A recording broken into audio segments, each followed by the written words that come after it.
good evening. Let's do this.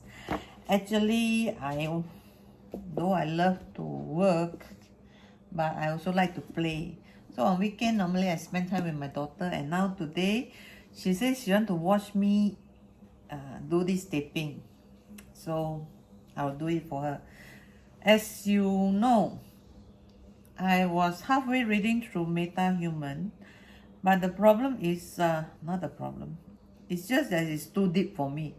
So when I was reading it, I was trying to understand technically. Emotionally, I got caught in between because meta-reality seems so huge to me. So I decided not to tackle it for the time being, and I'm changing my book. So those who are reading or who are following me on my sharing on this book, my sincere apology. I hope to tackle this when I understand more. Okay, so I'm going to shelve this for the time being, and if you are interested in meta-human, meta-reality, something that is really wonderful, but you really have to have a very understanding of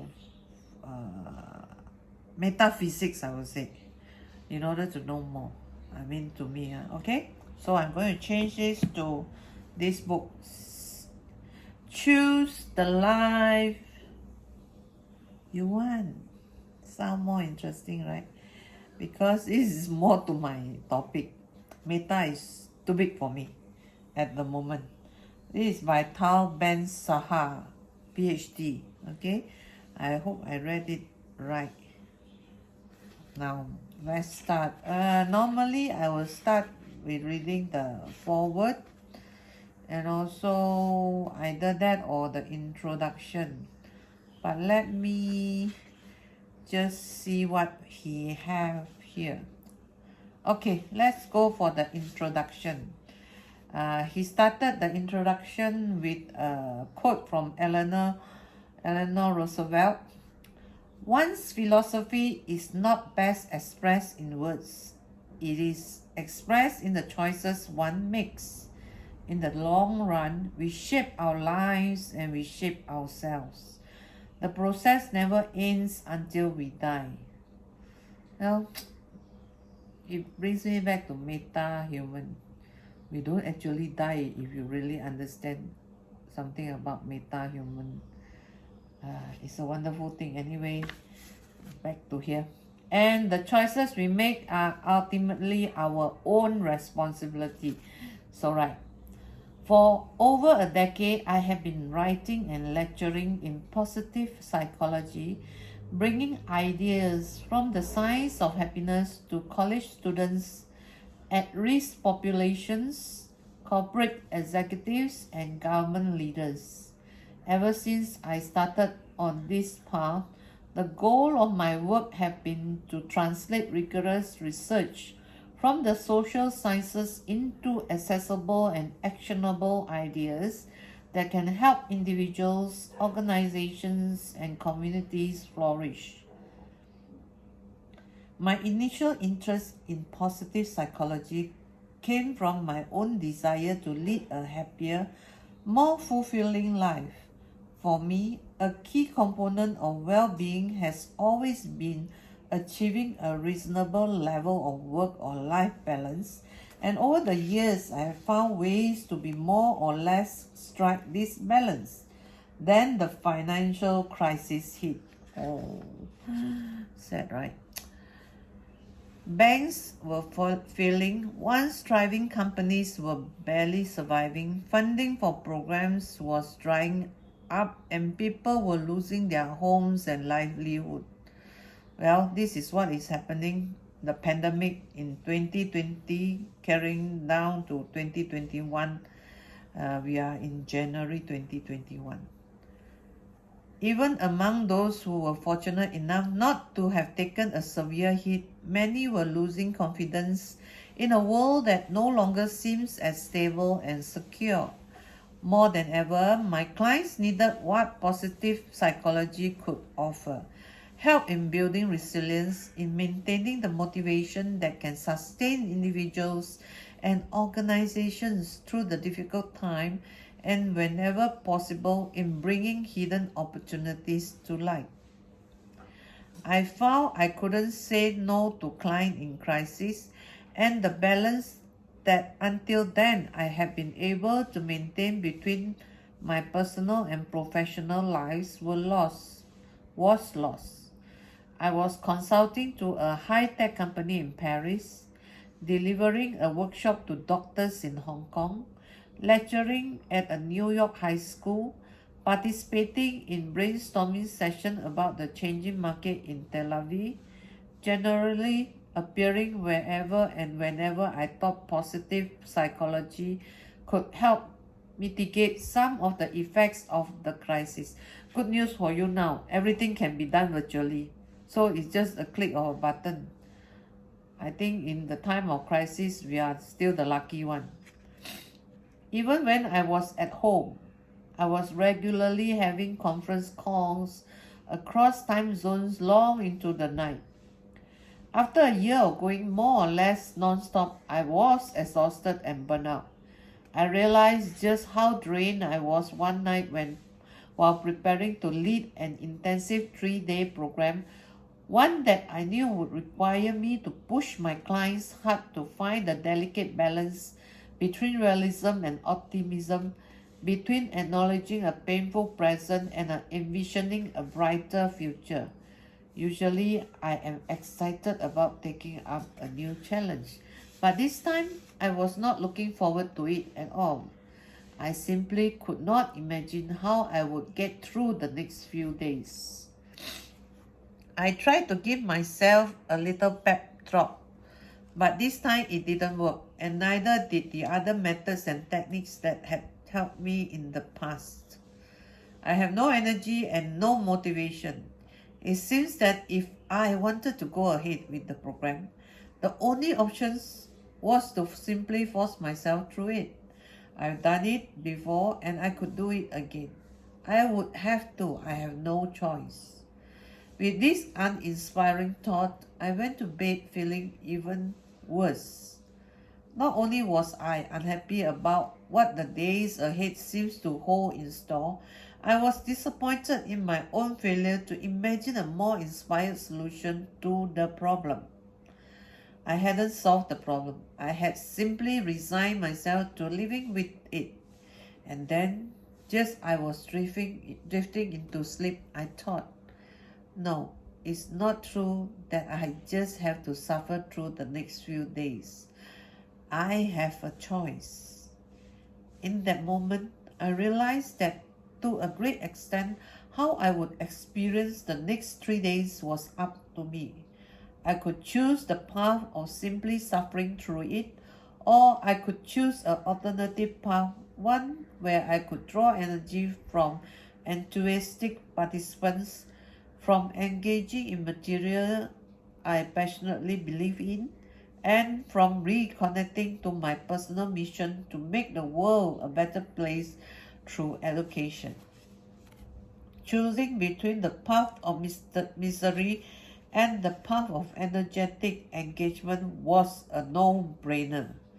Once I made my choice, I changed my focus. And by changing my focus, I changed my feelings. A few minutes earlier, I had felt trapped, but now I was actually excited about the next few days. I was fired up and went on to deliver one of the most passionate performances of my life. As soon as I realized what my options were, I made my decision in a split second. But getting to the point where I realized I had an option was significantly more difficult.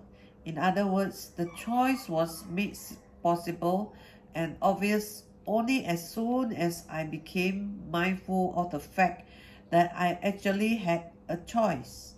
We are used to thinking of making decisions as the hard part, but the truth is that often the more difficult thing is realizing that there is a decision to be made that we have a choice. In fact, at every moment in our life, we have a choice. Yeah. I am making a choice too. Listen on. Maybe this realization shouldn't have come as such a surprise to me. After all, research in psychology illustrates that about 40% of our happiness is determined by the choices that we make. What we choose to do and how we choose to think directly impact the way we feel. For instance, if I am passed over for a promotion at work, or if a new business venture fails, I can decide to treat this experience either as a severe blow from which I may never recover, or as a wake-up call, an opportunity to learn and to grow. If I choose to see it only as a negative, I will feel bad about myself and pessimistic about my future. But if I choose to see it as a wake-up call, I can begin to draw lessons from this setback and to improve my prospect for the future. Realizing that I had a choice to make not only improves the likelihood of success in the future, but it will also make me feel better right now in the present. That's what coaching all about, living in the present. In his well-known poem, The Road Not Taken, Robert Frost describes standing at a fork in the road, forced to choose between two different paths. Frost famously opted for the road that was less traveled, a choice that, in the long run, made all the differences in his life. The drama of Frost's personal dilemma, the difficulty in deciding which path to take, knowing that the effect of this choice would reach far into the future, resonates with every reader.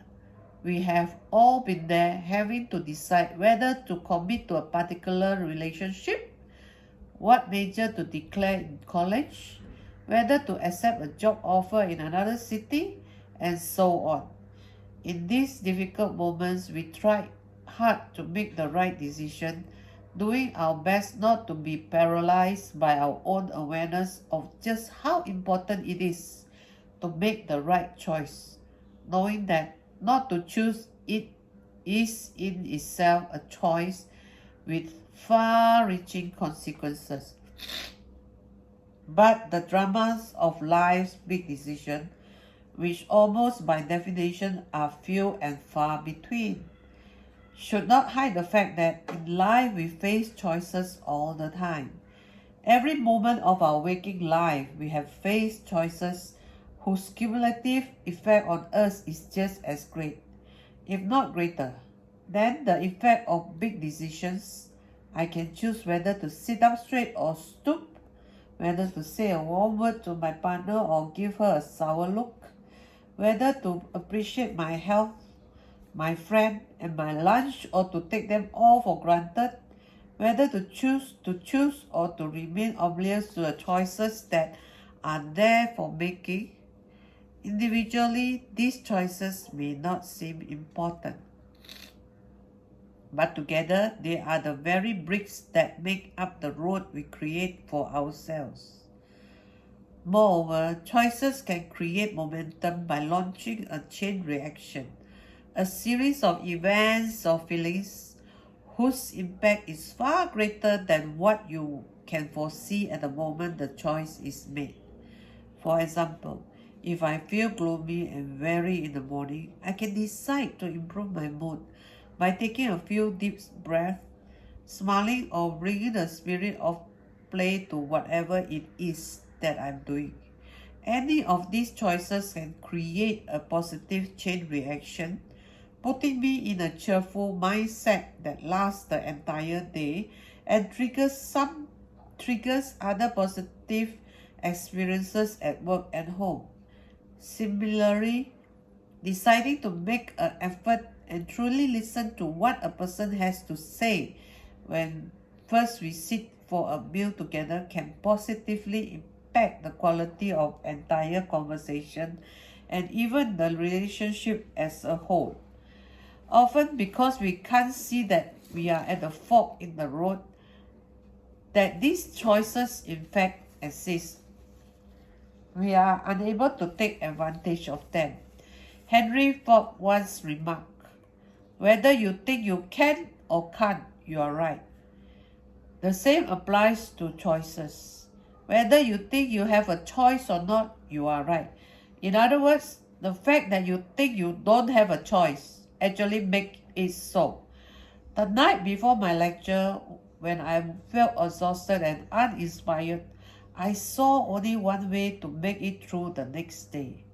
My limited perspective at the moment limited my options. Not to be aware of the choices we make moment by moment is to relinquish control over our ability to improve our life. For instance, we take it for granted that our feelings are what they are and cannot be altered. We react to someone else's behavior automatically without considering alternative options. We are faced with the same situation over and over again and responded in the same way over and over again, as if no other course of action were available to us. We assume that our thoughts and actions and feelings are inevitable, that we do not have a choice, when in fact we do. In the way of the peaceful warrior, Dan Millman recounts a story that he heard from his mentor. When the lunch whistle blew, all the workers would sit down together to eat. And every day Sam would open his lunch bill and start to complain. "Son of a gun," he cried. "Not peanut butter and jelly sandwich again. I hate peanut butter and jelly." He whined about his peanut butter and jelly sandwich day after day after day until one of the guys on the work crew finally said, For Christ's sake, Sam, if you hate peanut butter and jelly so much, why don't you just tell your old lady to make you something different?" "What do you mean, my old lady?" Sam replied. "I'm not married. I make my own sandwiches." So funny. So many of us, without even noticing that we are doing so, make our own sandwiches with ingredients we do not like. Wow, this is very impactful, yeah. Life presents us with a raw materials, external circumstances that are sometimes out of our control, such as our physical attributes, the family that we are born into, the fluctuations of global markets, or choices that other people make and they have no say in it. And yet, even with all the limitations and constraints, which raw materials we select and how we decide to use them is to a great extent up to us. All of us, regardless of the circumstances we find ourselves in, can make a conscious effort to search for possibilities around and within ourselves. And when we look beyond our habitual way of seeing things, we are often surprised by the many delicious ingredients from which we can choose to make our own sandwiches. Our freedom to choose among the raw materials as well as among different possible responses to any given situation make us co-creators of our reality. So what kind of reality do you want to create for yourself? The sandwiches that you eat are largely of your own making. You have more choices than you realize. It is up to you to choose what this book is and isn't.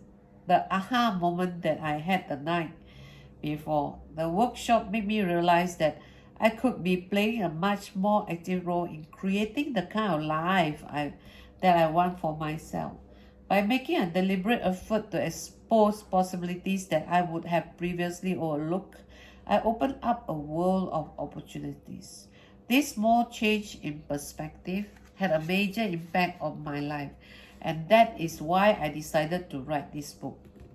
The book comprises 3 types of choices: First, the choices we have at almost every moment, such as whether we smile or whether we take a deep breath.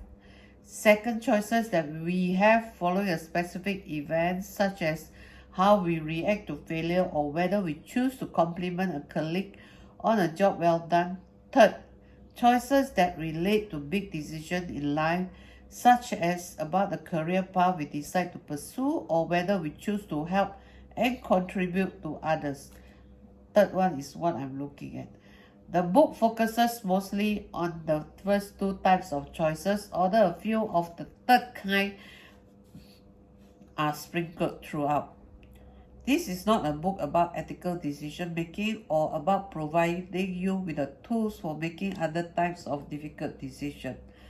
Most of the choices in this book, just like most of the choices we face in life, are ones that I would describe as rhetorical choices. In other words, choices where it is very clear and obvious which path is the right one to take. Most of the time, we know exactly what is good and what isn't.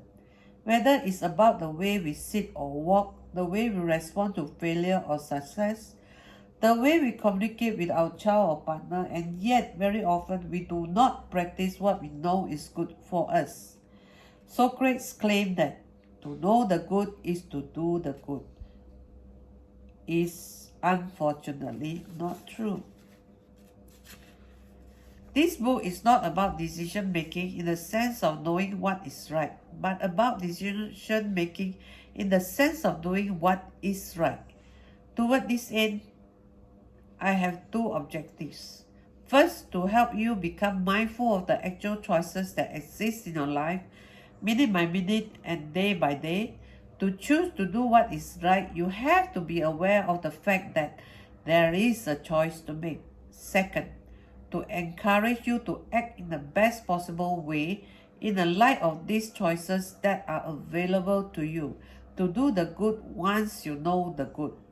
The book is structured as a series of choices, most of them rhetorical choices. Following each choice is a quote, a brief explanation of the choice, and a story that illustrates the choice. The stories include personal anecdotes, hypothetical situation, description of psychological experiments, accounts of historical figures, and experiences of fictional figures from film or literature. The purpose of the story following each choices is to bring the ideas to life and make them more accessible and relatable. It is up to you to generalize the particular examples and apply them to other situations in your life. For example, if the story has to do with the workplace, you may want to consider how that particular choice is relevant to your home. If it describes a relationship with your partner, think about a similar situation relating to your boss or child. You can read the book as you would any other book, or you can treat it like a workbook, dedicating anywhere between a day to a month to reflect and act on each of the choices. It may be helpful to you if you write down the choices you are focusing on and placing it somewhere you'll be reminded of it on your fridge or desk, in your pocket, or on your mobile device or computer as a screensaver. A form of reminder that I have found most useful, which have helped me get a choice ingrained, make it second nature. It's a simple string that I tie around my wrist. Wearing it as a wristband for anywhere between a week and a month. Psychologist William James claimed that it takes 21 days to form a new habit. I'm sorry, I don't agree with that, okay? I am not sure about you, but it doesn't work for me. I need more than that. Currently, I have a wristband reminding me to bring humor and lightness to situation. Before that, during a stressful period in my life, I had a wristband reminding me to be more patient with my kids. To be more patient with my kids. As you read through the book, Try out the different choices. If after some deliberation or other experimentation,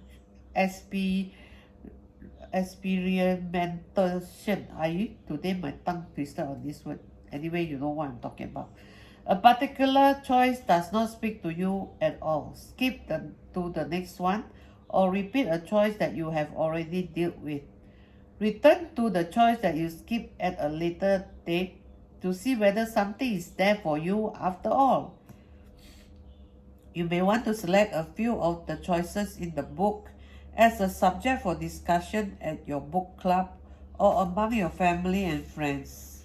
In the workplace, meaningful discussion about choices can increase the cohesiveness and effectiveness of a team as well as provide an antidote to the kind of rigid thinking that so often stifles innovation. Sharing personal stories about the choices that have shaped our life can be an extremely powerful experience that often inspires action. Some of the choices that I present in this book are derived from my own experience and those of friends and clients. Others are based on the work of psychologists, philosophers, and leaders from the worlds of business and education. Wherever relevant, an endnote will guide you to the source where the ideas originated or are developed in the greater depth. I will find that there is some overlap among the choices in this book. This is intentional choice on my part and for two reasons. First, because sometimes approaching the same challenges from different angles help us get unstuck and change our habits. This I have to agree. And second, because repetition is crucial if we want to ensure that the changes we make actually stick. Thank you for choosing to read this book. Thank you for staying with me. So I will continue tomorrow. I don't think it go by chapter. It just go by topic and topic. Okay? So tomorrow's topic will be just live your life. Choose to choose. Okay, good night.